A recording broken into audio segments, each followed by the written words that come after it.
తార తాగొద్దని, మత్తు స్వీకరించొద్దని ఏ మతం అయినా చెప్పిందా? చెప్పింది చెప్పండి. బౌద్ధం చెప్పింది. వ్యభిచారం చేయొద్దని ఏ మతం అన్న చెప్పిందా? లేదు. బౌద్ధం చెప్పింది. అవతలి వాడి వస్తువుని అన్యాయంగా తీసుకోవద్దని ఏ మతమైనా చెప్పిందా? స్వార్థం కలిగి ఉండొద్దని ఏ మతమైనా చెప్పిందా? మనుషులందరూ సమానమని ఏ మతమైనా చెప్పిందా? ఉంది. ఏ మతం చెప్పింది చెప్పండి. అన్ని గ్రంథాలలో ఉంటది. అది ఏ మతం చెప్పిందో చెప్పండి. మతం ఏంది? గ్రంథాలలో లేదు. తలలో పుట్టిన వాడు బ్రాహ్మణుడు అని ఒక మతం చెప్పింది, భుజములు పుట్టిన వాడు క్షత్రియుడు అని చెప్పింది, తొడలో పుట్టిన వాడు వైశ్యుడు అని చెప్పింది, కాళ్ళలో పుట్టిన వాడు శూద్రుడు అని చెప్పింది, మనుషులందరూ సమానం కాదు అని చెప్పింది, స్త్రీలను నా స్త్రీ స్వాతంత్రం అర్హతి, స్త్రీలకు స్వేచ్ఛ ఇవ్వకూడదని చెప్పింది, పుట్టినప్పుడు తండ్రి కాడు ఉండాలి, యవ్వనంలో భర్త కాడు ఉండాలి, వృద్ధాప్యంలో కొడుకుల కాడ పడితావని చెప్పింది, స్త్రీలను సతీసాగమనం పేరుతోటి కాష్టంలో పెట్టి కాల్చివేసింది, స్త్రీలను చదువు లేకుండా చేసింది, స్త్రీలకు ఎలాంటి హక్కులు లేకుండా చేసింది.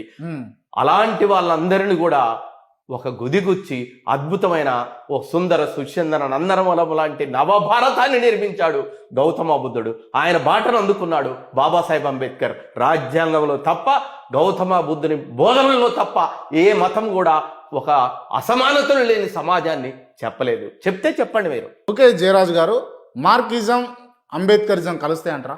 కలుసుకునేదయ్యా. అదే మార్క్సిజం, అదే అంబేద్కరిజం, అదే బుద్ధిజం. అంటే మీరు నమ్మి అవన్నీ ఒక్కటే. నువ్వెందుకు వేరు చేస్తున్నావు దాన్ని? నీకేంటి ప్రయోజనం వేరు చేయటంలో?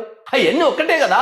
బుద్ధుడి ప్రభావం మార్క్స్ మీద ఉంది, బుద్ధుడి ప్రభావం అంబేద్కర్ మీద ఉంది, బుద్ధుడి ప్రభావం సమస్త జీవన విధానంల మీద ఆధారపడింది. నువ్వు సూటు బూటు వేసుకొని కూర్చున్నావంటే బాబాసాహెబ్ అంబేద్కర్ ఇన్స్పిరేషన్ లేదా నీకు?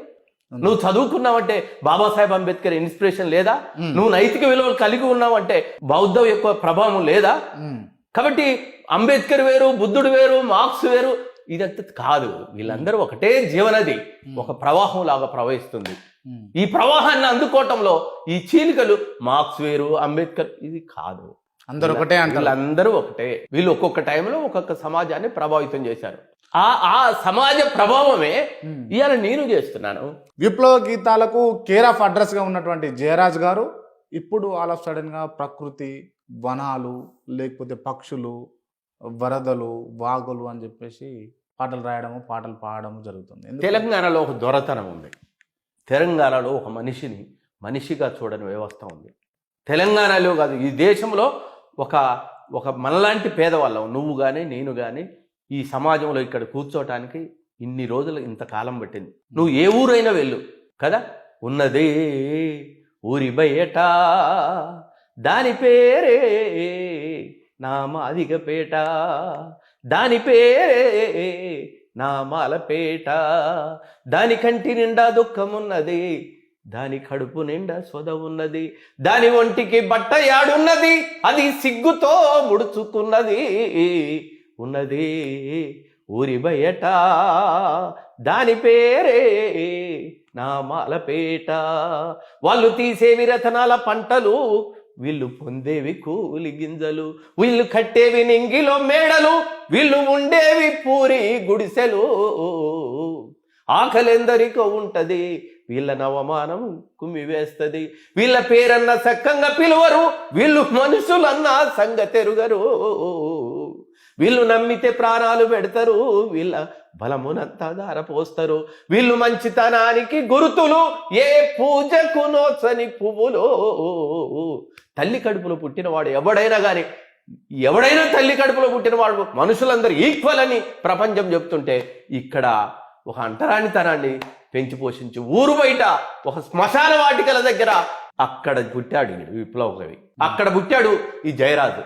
అక్కడ పుట్టినోడు ఎవడైనా కానీ ఆకలి తెలుసు, అవమానం తెలుసు, కన్నీళ్లు తెలుసు, కష్టాలు తెలుసు, దుఃఖం తెలుసు. అందుకనే వ్యవస్థకు వ్యతిరేకంగా తిరుగుబాటు చేశాడు వాడు.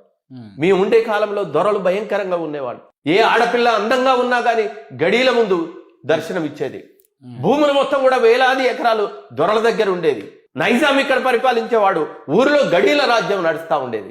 అలాంటి ఒక స్థితిలో గడీకి వ్యతిరేకంగా నిలబడ్డది కమ్యూనిస్ట్ పార్టీలు. అది మార్క్సిస్ట్ ఐడియా. నక్సలైట్లు నీ భాషలో నక్సలైట్లు అనుకుంటావా, నీ భాషలో కమ్యూనిస్టులు అనుకుంటావా, నీ భాషలో మార్క్సిస్టులు అనుకుంటావా నాకు తెలియదు. మీరైతే బుద్ధిస్ట్ అనుకుంటారు. నేనైతే బుద్ధిస్ట్ అనుకుంటాను. బౌద్ధం ఈ దేశంలో విప్లవాన్ని ఎట్లా రాజరికం నుంచి తీసుకొచ్చిందో గడియలకు వ్యతిరేకంగా పెద్ద ఎత్తున అన్నలు కొట్లాడారు. అప్పుడు నేనేం చేయాలి?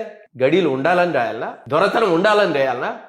మా నాన్న జీతగాడుగా బతికాడు, నన్ను ఎత్తుకొని వేరే ప్రాంతానికి వెళ్ళి నా బిడ్డను చదివిస్తాను, ఇక్కడ ఉంటే ఈ దొరలు జీతాలు పెట్టుకుంటారని మా నాన్న నన్ను తీసుకొని వెళ్ళాడు. మా నాన్న నైపుణ్యం, అపారమైన జ్ఞానవంతుడు, అపారమైన జీవితం ఉన్నవాడు.